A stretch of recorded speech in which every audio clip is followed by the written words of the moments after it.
Now, let's get into the inky essence of battles, weapons. First, it appears that all the basic weapons from previous games will be available. On top of that, Splatland-specific weapon types, such as the bow-like stringers, will make their destructive debut. We've also verified a new weapon type called Splatanas. This is the Splatana Wiper. Send blades of ink flying with the centrifugal force generated by swinging. Swing after charging up a bit, and it'll transform into a charged slash. As expected, it's powerful as a long-range attack. But the charged slash at close range is also quite devastating. Let's dive into the weapons that can help you claim even more turf. Special weapons. As the name implies, these are special kinds of weapons that can be unleashed after filling up the gauge from inking turf. There are some new types we've identified, so let's take a closer look. This is the Tacticooler. When it's activated, a fridge appears. You'll find in-game beverages stored inside. These have a variety of effects, like momentarily increasing speed. They come in packs of 4, so take one and share the rest with your teammates. This is the Wave Breaker. When activated, it'll unleash waves around the area. It'll also mark an opponent's location and cause damage. Try to avoid them with a well-timed jump. Finally, the Reef Slider. Build up power, then charge into opponents who need a good splat. Once the attack ends, it'll explode and damage the surrounding area. Familiar special weapons like the Tenta missiles, Ink Jet, Ink Storm, Ultra Stamp, and Booyah Bomb will also make their grand return. Special weapons are paired with main weapons, so find the combo that suits your splatting style.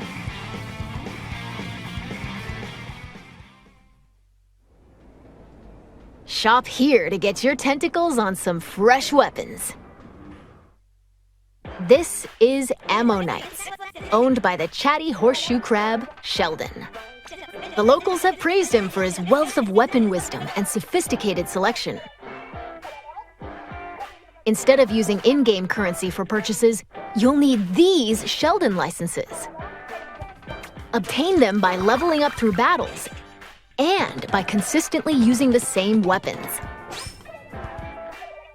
One Sheldon license can be exchanged for one weapon that corresponds to your level.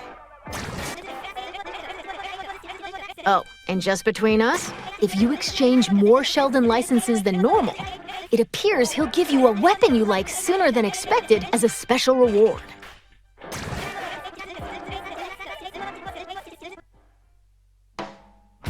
By the way, the Inklings and Octolings walking around town are pretty savvy about their fashion.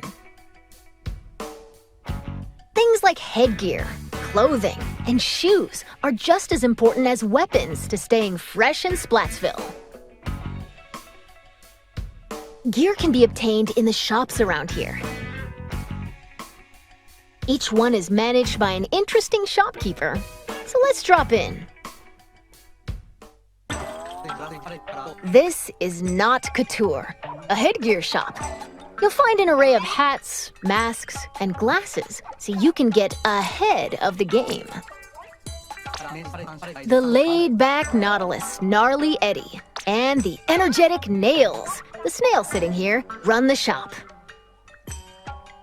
This is the Clothes Boutique, Mana Wardrobe. It specializes in tops, like t-shirts and jackets. The shopkeeper, Gel Lafleur, might be a touch archaic with words, but this jellyfish has a keen eye for fashion sense. And finally, the shoe store Crush Station. Get a variety of cool kicks here, from trainers to sandals and even leather footwear. It's owned by Mr. Coco. He might look intimidating, but deep down, he's a nice guy. Probably. You're more than welcome to pick out gear based on its appearance, but they do come with abilities that can help you out in battle. Take run speed up, for example. It can increase your running speed. Or intensify action. This improves the squid roll and squid surge moves. There are even more abilities to discover. Plus, there's a fellow in Splatsville who can swap one ability with another. Talk to Merch here, and you can add an ability of your choosing to your favorite gear.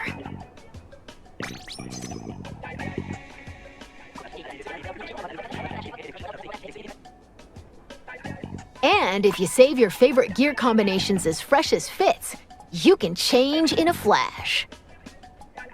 Flavor up your fashion with whatever outfits you want. Simply Splat-tastic.